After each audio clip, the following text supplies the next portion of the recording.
अस्सलाम वालेकुम, welcome to the codeword explorations. आज के तो हमारे पास यहाँ पे एक और एग्जांपल है जो कि पेज नंबर 124 पे गिवन है और ये एग्जांपल थोड़ी क्रिटिकल है, ठीक है? इसको आप बुक से देख सकते हैं, पेज 124 पे गिवन है। इसमें क्या है कि इसमें हमारे पास 2 दफ़ा प्लस है, लाइक x1 पे भी प्लस है और x2 पे भी प्लस है, ठीक है? तो इसमें किस तरह से होगा हमारे पास इसका सबसे पहले तो टेबल बना लेना है जैसे बनाते होते हैं वैसे ही, सही है? देन इसका नेक्स्ट काम क्या है?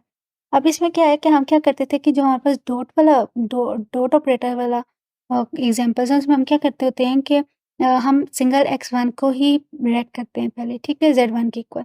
लेकिन अब क्या है कि हमारे पास z1 के x1 के ऊपर भी प्लस है, तो हम क्या करेंगे जब हम z1 को x1 के इक्वल इक्वल करेंगे तो क्योंकि हमारे पास x1 के साथ प्लस है, तो हम यहीं पे y1 भी ले लेंगे क्योंकि हमारे पास क्या प्लस जो है वो किसको इंडिकेट करता है? वो फाइनल फाइनल स्टेट को इंडिकेट करता है, मतलब जहाँ प्लस होगा वो फाइनल स्टेज भी होती है। क्योंकि हमारे पास यहाँ पे भी प्लस है, तो हम क्या करेंगे कि स्टार्टिंग में ही जब हम फाइनल स्टेट लिख रहे हैं, तो साथ में हम y1 वहीं पे लिखेंगे ज़रूर, ठीक है? लेट्स से अगर ये जो है प्लस का साइन 1 की जगह 2 के साथ 2 और 3 के साथ होता, ठीक है? तो फिर हम ये वाली हरकत ना करते। फिर हम जब हमारे पास x2 आता तो x2 के साथ y1 लिखते डायरेक्ट, लेकिन क्योंकि हमारे पास यहाँ पे ऑलरेडी x1 के साथ भी प्लस है, तो हम क्या करेंगे x1 और y1 दोनों को लेंगे, सही है? अब क्योंकि हमने x1 और y1 दोनों को ले लिया, तो हम देखते हैं कहाँ जा रहा है, तो अब a जो है वो x2 पे जा रहा है। तो जब x2 पे जा रहा है, तो ऑब्वियसली x2 के साथ भी y1 आएगा।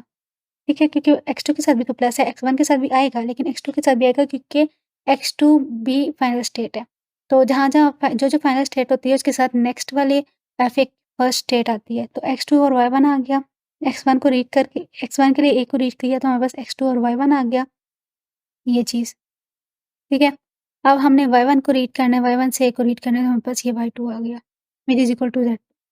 अब इसके बाद हमने क्या करना है कि b को रीड करना है, x1 से जब b को रीड करेंगे तो x1 आएगा। तो x1 क्योंकि फाइनल स्टेट है तो हमारे पास x1 और y1 दोनों आएँगे, x1 और y1 और b को रीड करेंगे यहाँ से तो y2 आ जाएगा। अब ये भी एक न्यू स्टेट है जिस which is equal to z3। Then हम इसको लेके चलेंगे। अब जब इसको लेके चलेंगे तो हमारे पास क्या है x2 से जब हम x3 रीड करेंगे, सॉरी जब हम x2 से z2 से जो है x2 को रीड करवाते हुए यहाँ से a को रीड करेंगे तो हमारे पास क्या आएगा x3 आएगा। अब x3 तो हमारे पास फाइनल स्टेट नहीं है ना, अगर x3 फाइनल स्टेट होती तो वो पुराना वाला काम हम करते, लेकिन x3 क्योंकि हमारे पास सिंपल है, तो हम यहाँ पे x3 से जब a को रीड करेंगे तो हमारे पास x3 आएगा, वो हमने लिख दिया।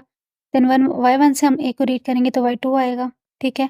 और y2 से जब हम a को रीड करेंगे तो हमारे पास क्या आएगा y1 आएगा, ठीक है? ये लिख दिया। अब ये इज़ इक्वल टू Z4 है क्योंकि ऐसा पेयर हमारे पास पहले कहीं पे भी नहीं बना हुआ। इस चीज़ को ध्यान में रखना है, 3, 2, 1 इन चीज़ों को ध्यान में रखते हुए करना है।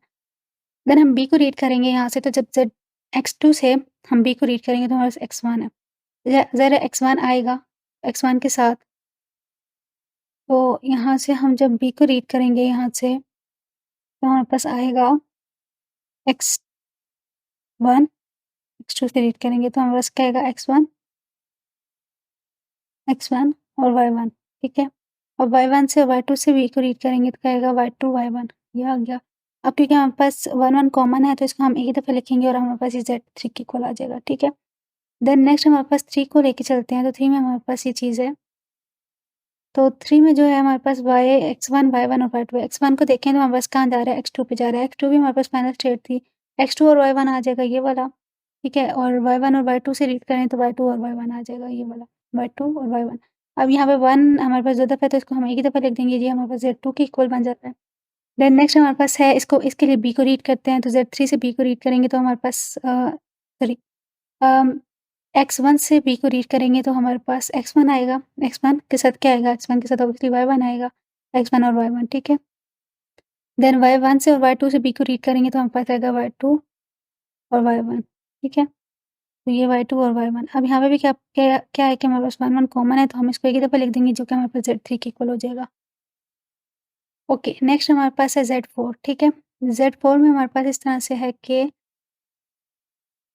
x3, y2 और y1 x3 से अगर हम a को रीड करें तो x3 आता है तो हम डायरेक्ट x3 लिख देंगे। y2, y1 से a को रीड करेंगे y2, y1 आता है वही हम लिख देंगे जो कि हमारे पास z4 के इक्वल है, ठीक है? इसके इक्वल है।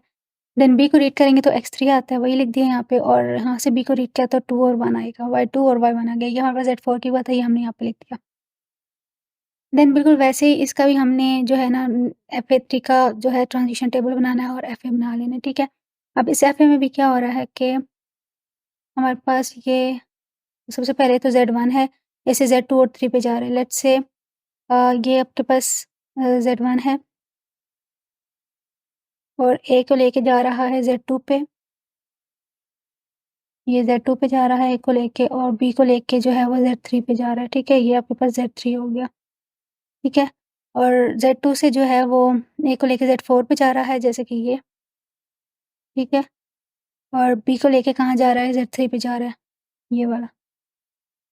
देन 3 से जो है 2 और 3 पे जा रहा है, 3 से A को लेके 2 पे जा रहा है ये वाला और वापस 3 पे आ रहा है B को लेके और Z4 जो है वो दोनों Z4 पे जा रहे हैं जैसे कि ये बना हुआ है, सही है? तो ऐसे इसका जो है सारा सॉल्व हो जाएगा। मैं जो स्टार्टिंग में चीज़ समझाई है, उसको याद रखना है। देन इसके बाद हमारे पास एक्सरसाइज़ है। एक्सरसाइज़ में मैंने जैसे कि पहले कहा था कि हमारे पास जो क्वेश्चन नंबर 2 है, वहाँ पे हमारे पास एक्स, वाई की जगह कहीं भी आपके पास डब्ल्यू भी गिवन हो सकता है, जैसे यहाँ पे डब्ल्यू गिवन है, ठीक है?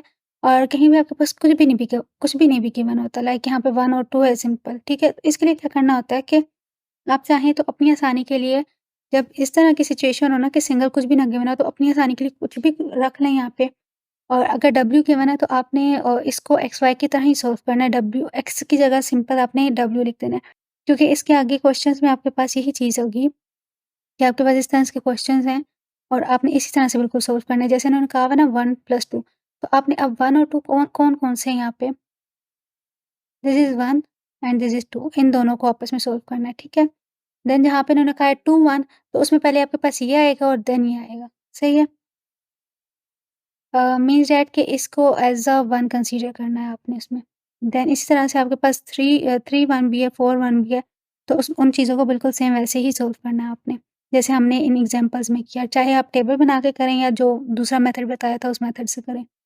अभी के लिए बस इतना ही, थैंक यू सो मच।